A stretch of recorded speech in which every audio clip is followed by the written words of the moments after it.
Is Ochai Abagi going to be Desmond Bain, Norman Powell, or Reggie Bullock? 3 comps for the young Jazz star, plus multiple other things on today's edition of Locked on Jazz. Pow.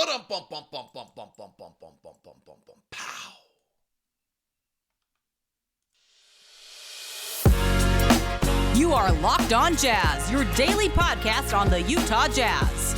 Part of the Locked on Podcast Network, your team every day.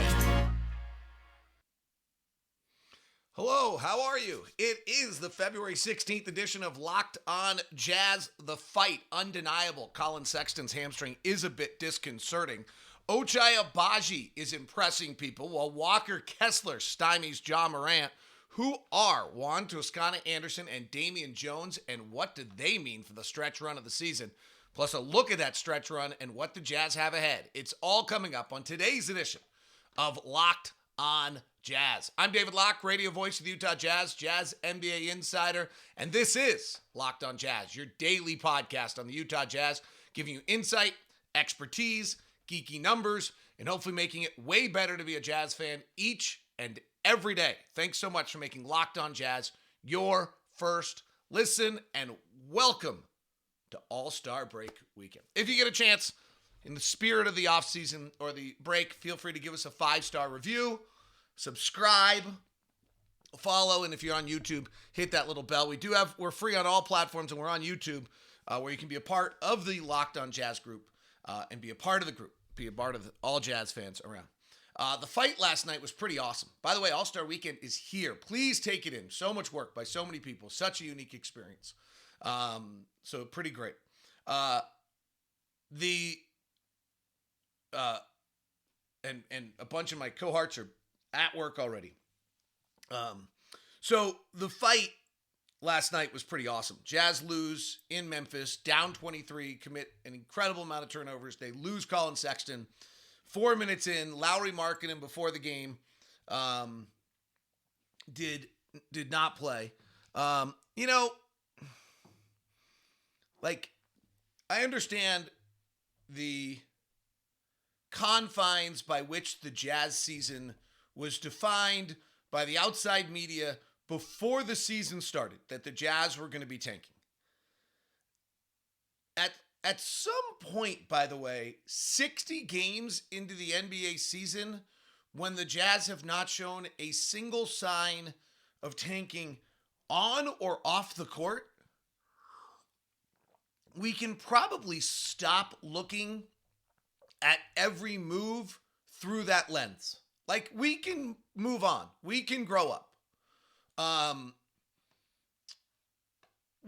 don't mean like grow up like adolescence. Like, we can just progress. Like, Lauri Markkanen has a sore knee. I said on the broadcast in New York, I think it was, that I didn't think Lauri was moving well.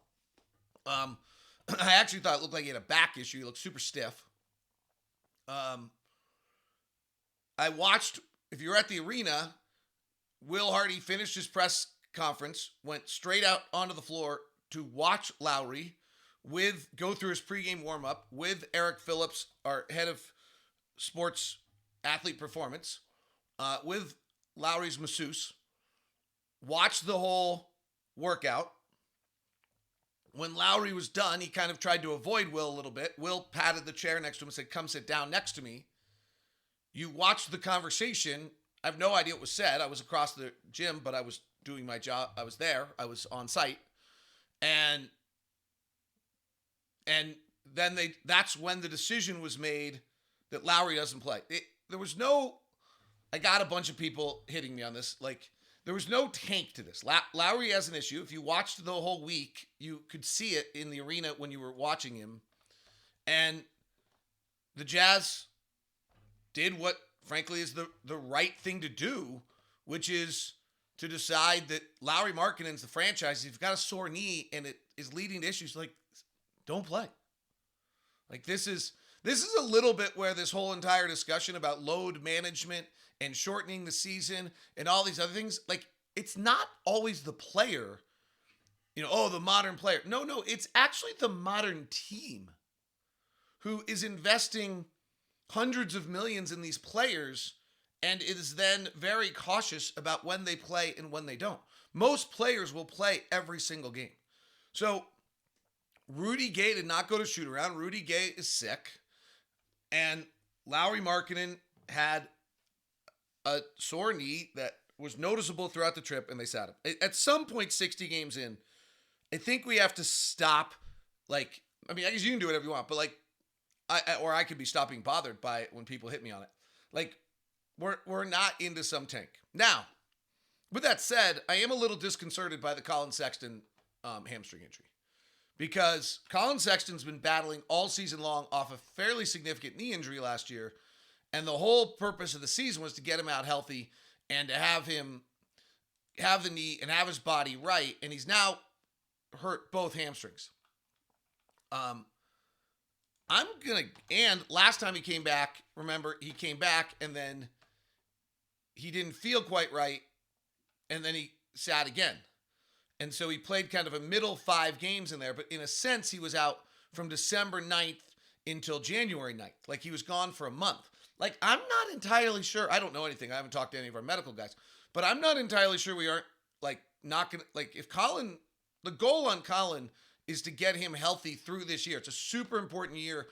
Will Hardy at a press conference recently said, the biggest thing with Collin is to get him through the year healthy. It was a noticeable comment when Will said it. So, I do think that there's, I don't know when we see Collin next. Do we have a huge break in March after the road trip? But I almost suspect that we go on this 15-day road trip and we don't see Collin for this whole time. It won't be out of a tank. It'll be out of, that's the right thing to do. Colin Sexton has proven he's an important person on this roster and that there's a role for him to play on this team that when it's good, and he's a part of that. So, anyway, I just, they go 2-2 on this road trip. They show incredible fight. They may have found 2 more rotation players. When we had this discussion the other day on the show about whether or not the Jazz had a chance to be able to be a team that could make a little run here and be as good a team as they were prior to the trade of Vanderbilt and Beasley, because there were all sorts of kind of numbers that said that they might, and Conley, that they might be.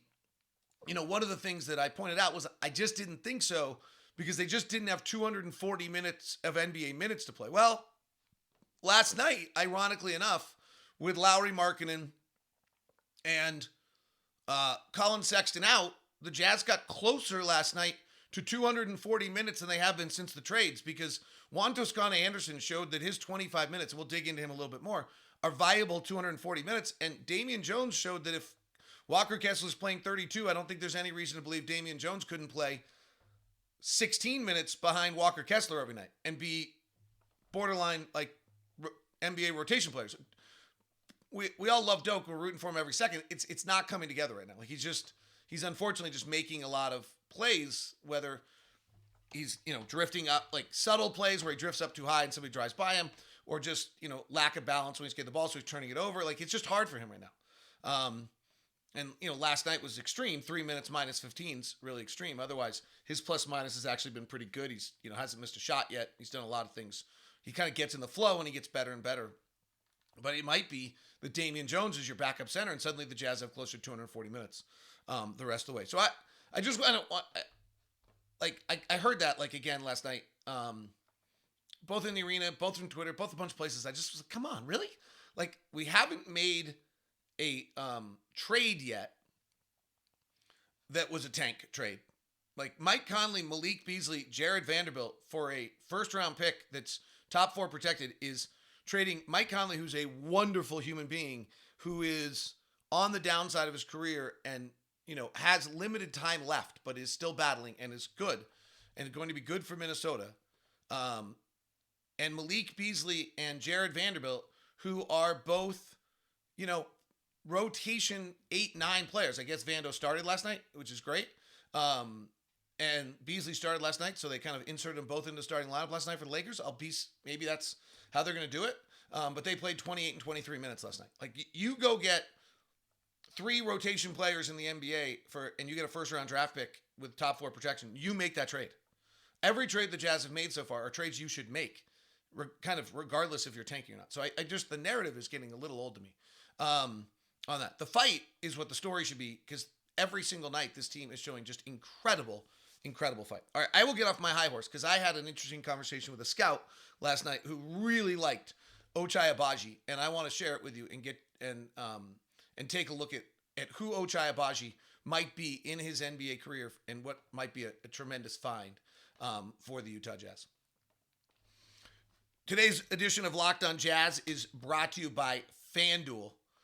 So excited to have FanDuel as our sportsbook partner. They are the number one sportsbook in America. Download the FanDuel app. It's safe, secure, and easy to use. And you are now using America's number one sportsbook, FanDuel. New customers get the no sweat first bet up to $1,000. That's a bonus bet back if your first bet doesn't win. Download the FanDuel Sports app. It's safe, secure, and super easy to use. Then you can bet on everything from the money line to point scores to threes drained. All sorts of fun little things, player props, exclusive bets. FanDuel lets you combine your bets for a chance for a bigger payout and same game parlay. So don't miss the chance to get your no sweat first bet up to $1,000 in bonus bets when you go to FanDuel.com/lockdown. That's FanDuel.com/lockdown to learn more. Make every moment more with FanDuel, an official sports betting partner of the NBA and the official sportsbook of Locked On. Thanks very much for making Locked On Jazz your first listen of the day. We are free and available on all podcasting apps, as well as on YouTube. And for your second listen, take in Locked On Sports Today, 22-minute sports recap of the whole day, everything going on in the sports world, all there for you. All right, so I was sitting with an NBA scout last night before the game, and it's interesting. He had watched Ochai's pregame warm-up and was really convinced that this kid was going to be able to shoot it.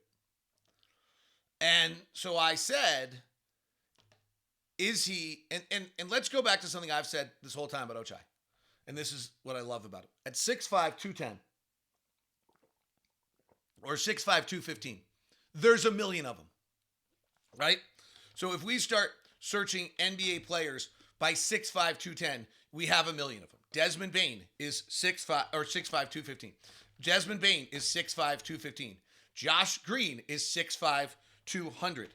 Reggie Bullock is a little taller and a little skinnier. He's 6'6", 205. Okay, there's like a million of these. Norman Powell, we can go down every roster, is 6'3", 215. There's a million of these. This is why Ochai is going to be fine, because there's a million of these players in the NBA, and when there's a million of them, then you're going to be somewhere in there. So I was talking to Scout, and he says, "Oh, this kid can really shoot it. Like, he's going to really be able to shoot it."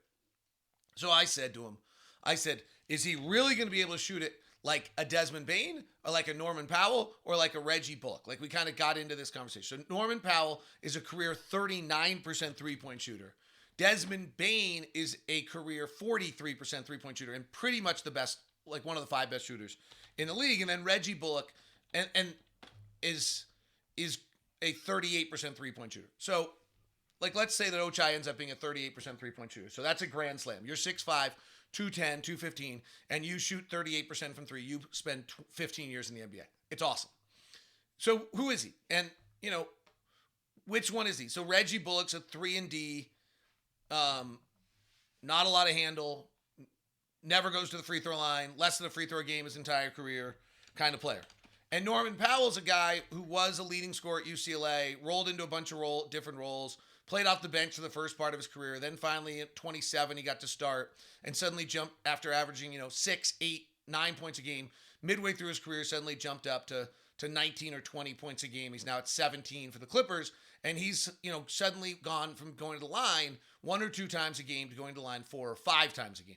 And that's where his scoring suddenly jumped. And we talked about this yesterday, that Ochai just does not go to the line yet. And then Desmond Bane goes to the free throw line. This is super impressive by Bane. 1 time per game his rookie year, 2 times a game his sophomore year, and his sophomore year. His second year and his third year, he's now going to the free throw line 4 times a game. He's a 90% free throw shooter, and he's up to 22 points a game. Like, he's great. 30th pick of the 2020 draft. Ouch. So, and again, I can go find a million other 6'5", 200-pound players. Like, there are just, it's the beauty of, and that's good. Like, that's what you're trying to find, is players that are like this. And it's why you draft that player. And Ochai is is great. So I thought this was a really interesting comment. And that was the one thing that I think is interesting is the scout said to me, like, well, is he like Josh Green? I said, well, what's Josh Green like? He said, well, Josh Green grew up in Australia playing Australian rules football and loves contact and loves to bully into people and loves to play off contact and loves that. And I was like, oh, well, Ochai's really a soccer player. Ochai grew up playing soccer and played soccer till the final stages. And he kind of plays basketball like a soccer player right now. Like, he melds in, he plays in space, he plays where he's supposed to be. He's not dominating, he's not asserting himself on the game in some dramatic fashion while he's out there. And so it's an interesting question of whether Ochai, and he's just the nicest, most polite kid. I had just a super nice time talking to him yesterday. Before the game. His dad's a city planner in Kansas City. His mom's a school teacher. His sister's was a great volleyball player at University of Texas. He spent much of his childhood as the younger kid traveling all across the country, following his sister and wherever he goes. His father's this kind of incredible story where he's one of, I think, 8. I'm gonna look it up right now just to make sure I get it right. He's one of 8 or 9 kids. And he's the out of Nigeria, and he's the only one who is in the United States.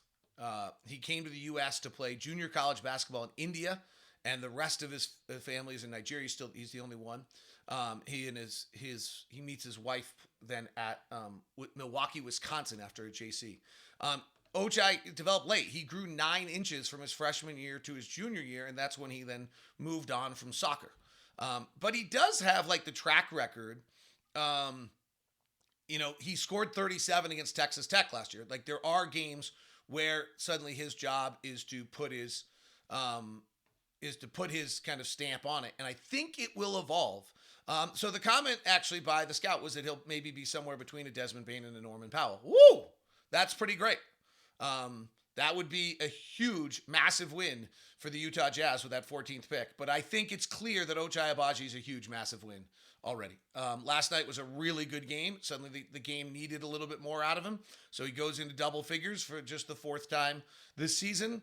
I'm only concerned about the free throw thing if it lasts forever. It's a problem. But right now, there are moments where you can see he drives the lane and he's looking to give it out, kind of soccer-esque. And at some point, he needs to take that same drive to the basket and assert his body onto the defender, take the contact, and go to the rim with it, and go all the way to the rim. And then you see that dunk last night in the open court against Ja Morant. Ron Boone got on the plane last night, and Ron Boone was asking people, can I see that? I need to see that. I want to see that. It was interesting. There was something about that play to Ron Boone, who's 6'5", 210, by the way, that he saw that and understood there was some importance to what he had just seen. So great to be around Ron all the time with things like that. So, we'll keep an eye on it with Ochai. He's right now 60% of his shots are threes. He's not a 3-level scorer. He's not even, only takes 24% of his shots at the rim. We're going to see him evolve and develop more and more, and we're going to probably see that drip from Will Hardy that we talked about yesterday. The rest of the way. Walker Kessler had a really great game last night. Walker Kessler had to play drop big on Ja Morant, which is super hard under very specific, Lamar Skeeter had the scout, and there were very specific rules by which that Walker Kessler was supposed to perform last night. And he executed it. He defended 23 shots last night. The Pelicans only made 10 of them. Ja was 4 of 10 when Walker was the closest defender. Ja went 2 of 9 at the rim for the night. And I actually am stunned that he got 9 shots at the rim. It did not feel to me like he got 9 shots at the rim last night. It really felt as though the Jazz kept Ja Morant outside the paint for a good deal of the night. That his drives were there, Walker had built a wall, and that Ja was playing kind of in the floater zone all night long. And most importantly, didn't feel like he was, attacking the rim and getting to the free throw. He got to the free throw on 8 times, which is a good amount. But they were also, remember, this is a team that had 40 points off turnovers last night. It was in transition, a huge amount of the game. The Grizzlies have a flaw. They're not a good half-court team in the way that they play in the way that they play half-court offense. It's a real problem for them. Last night, their offensive rating in the half-court was a .845. They were in transition 21% of the time, which is super high off all the turnovers, and they averaged 1.5 points in transition. But the Jazz, when they kept them in the half-court last night, really did a great job, and give Walker a huge amount of credit on that. It was pretty awesome. All right, Juan Toscana-Anderson and Damian Jones. What did the Jazz just find last night? And then a look at the schedule the rest of the way. We'll do Ask LOJ tomorrow on the program, so I'll send out requests. Please send in your questions. Hashtag Ask LOJ. Thanks so much for making Locked On Jazz your first listen of the day. Your second listen could be Locked On NBA Big Board. Rafael Barlow, Leaf Tulane, Sam Ferris, Richard Stamen. The whole crew covers the NBA draft and gets you ready as we are to probably start focusing on that conference championship time and all the rest. Right now to start digging in on the NBA draft and everything that's taking place with it. So Juan Toscana-Anderson and Damian Jones last night were great. And what Juan Toscana-Anderson brought last night was a guy who has played at different points in his career. He started his career at 26. His backstory is he's out of Oakland. It's why he wears number 95, because he grew up on 95th Street in Oakland. He went to Marquette, and then out of Marquette, he goes and plays in Venezuela and Monterrey, Mexico. He is Mexican. His mom's Mexican. His dad is black. And he then goes to a Santa Cruz Warriors tryout for the G League, makes the Santa Cruz Warriors through the tryout. From there, gets picked up by the Warriors and ends up playing for the Warriors. Then he's on the Warrior team that was bad.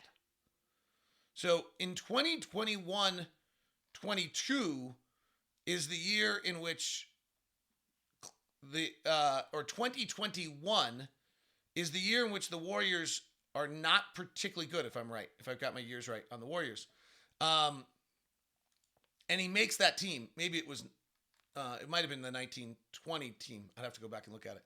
And he gets a bunch of time. He plays 13 games his first year, 53 his next year, and 73 the year after last season, the championship team. He plays 73 games. He plays 14 minutes a game. You know, talking to Will Hardy about him, Will said, well, I've studied him because last year when we played him in the NBA Finals, I'd studied him a lot. He's a bona fide good defensive player who's tough. The other thing is he's played in systems, i.e. Steve Kerr's, like the Jazz, so he knows how to make 0.5 decisions and get off the ball really quickly. So, and the funniest part of the night was Sarah Todd asked Will Hardy in the presser about the fact that Juan Toscana-Anderson said that the minute he got traded, he reached out to the coaching staff and said, hey, can you send me the video playbook? And like, what does that say about him? And Will just kind of said, it means he was kissing our ass. And it was hysterical. And then he said, hey, it means it's great, but it was like pretty funny. So fine. Like basically Will's next point was it's pretty smart to kiss our ass too. Cause like he wants to play and he wants to get a career. He's not a high volume 3-point shooter. He takes, one or two a game. He was not good this year in LA, but prior to this year in LA, he shot in his kind of, he hasn't taken enough, right? You need 750 to really know who you are. So let's take his two kind of middle years with the Warriors, and figure, say that's his kind of number. Is he ended up shooting in those 36%. So he's league average. That's terrific. I don't know whose minutes he takes, but we've got some guys that Rudy Gay primarily who've been playing minutes who are not shooting the league average from three. Now, Rudy Gay's a much bigger player. He's 6'8", 250 and plays a different position, but Rudy's shooting 24% from three so far this year. If Juan Toscana-Anderson can help play some of those moments, or even, some of the Simone minutes that we have right now, those guys are shooting 32 and 25% from three. And if he can shoot 36, that's an upgrade for us 3-point shooting. And then he's a better, more physical defensive player than both those guys. So I think there's a real chance when we come back from break that we see some Juan Toscana-Anderson playing, and it solidifies our 240 minutes. The one that was most interesting in the game was Damian Jones.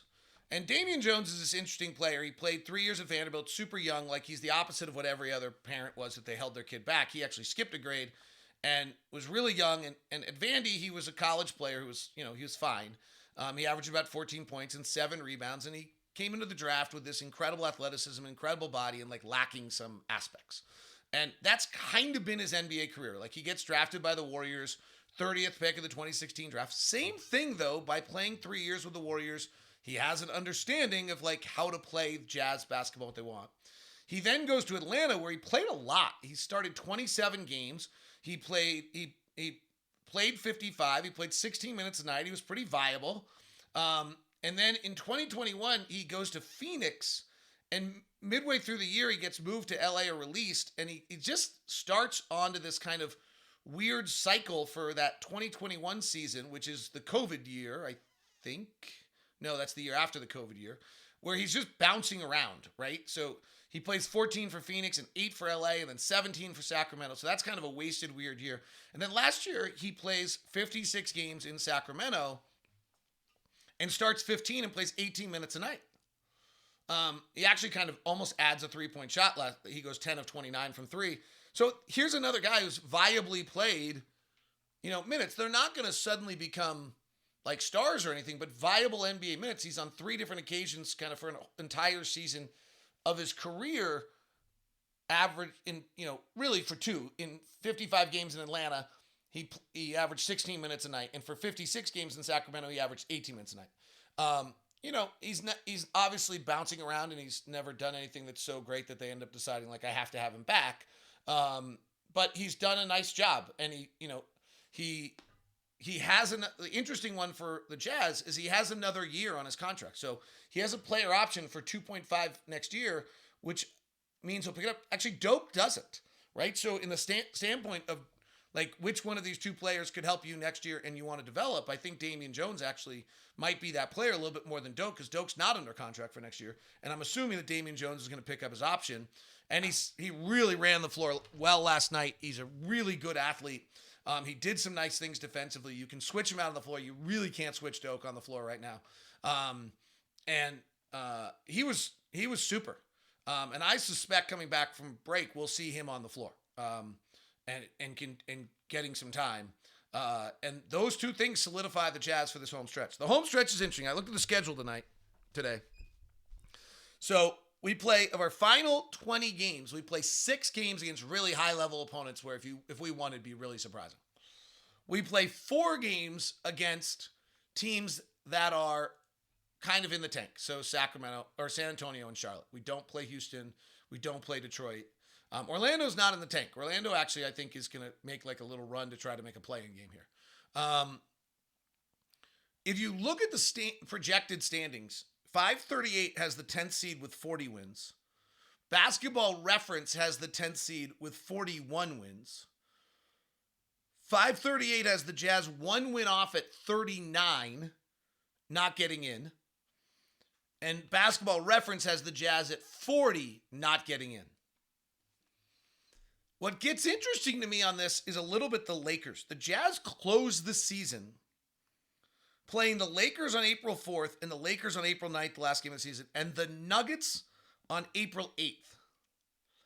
Every projection system has the Nuggets winning by 4 or 5 games in the Western Conference.